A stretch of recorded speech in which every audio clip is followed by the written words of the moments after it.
What's Mr. Gold up to when we start the season? Oh, tricks as usual. With Mr. Gold, you always have to be very, very careful. You have to listen very carefully to what he says. You know, and at the end of episode 22 in season 2, it seems as though he was saying, "Right, I'll help. We'll get together. We're going this mission to Neverland." But did he say that? So you need to go back and rewatch it. In fact, he didn't say that. So when you join them on that boat, you very quickly understand that Rumpelstiltskin Gold is very much on his own mission. In the beginning of season 3, he in his belief, his son is dead. So his life is pretty much over, and the only thing that you can do to in any way honour his son's memory is by finding his son, Henry, even though this prophecy is that is going to be his undoing. So it's in a very difficult position, difficult place, Rumpelstiltskin at the beginning of season 3. In effect, he is on a suicide mission, and he might well just succeed in that. Well, you know that part of the prophecy is that it will be his undoing. Yeah. Do you think that means actually there or just loss of power, which is essentially his letdown? Well, I think if it's the loss of power, that would be an easier thing for him, because he wants, I think in his heart of hearts, he would want to be with Belle. You know, Belle is the moral centre point of Rumpel's whole life, and the further he gets away from her, the more evil and complicated he becomes. The closer he gets to her, the more forgiving he is. Even you saw that again, I think it was episode 19 or so, season 2, with Robin Hood, when he's going to kill him, and because of her he misses, you know. And so whenever she's close, there's hope for him.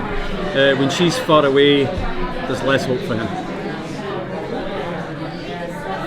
I'm just curious, Rumpelstiltskin is such a complex character, you never really know where he stands. Yeah. You as an actor, do you have a clear idea of what ultimately he wants and what his take on the thing is?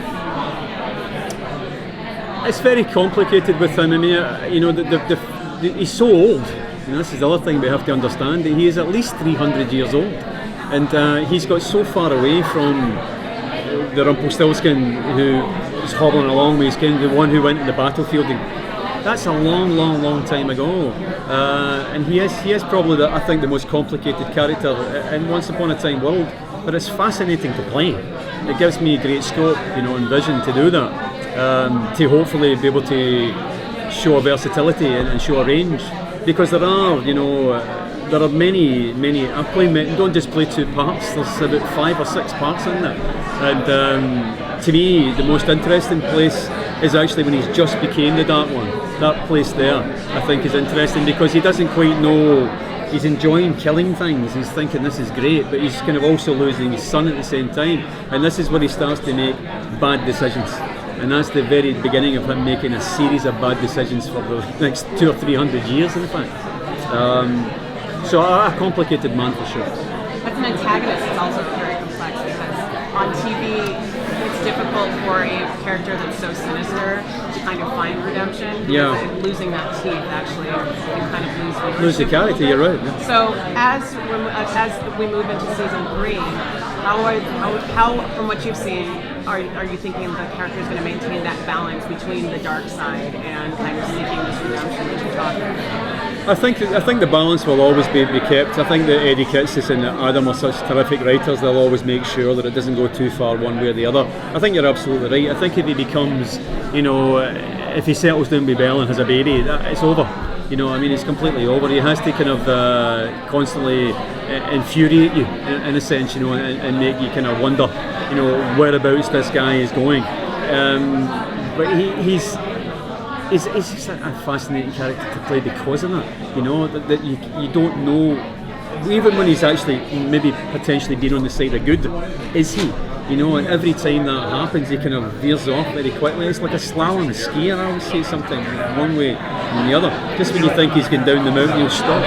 You know, let you go past. So very interesting. Does he do that to kind of like reaffirm his own belief about his own character, about like being sort of I think so. He's kind of very long time ago. He made the decision that the power is the thing. That's what he wants. As time goes by, he kind of second guesses himself and thinks, no, I don't want that. I want to become a good man. But as soon as he gets down that road, it changes again. And there's nothing. It is a fantastical character, it's fairy tale and the rest of it. But he's very human in a sense. And I think again one of the most human characters in the show in that respect. That this is normal. I know guys like that in real life back home. That they don't know who they are, where they're going. Whether they're good or bad. That's what makes for a great character, I think.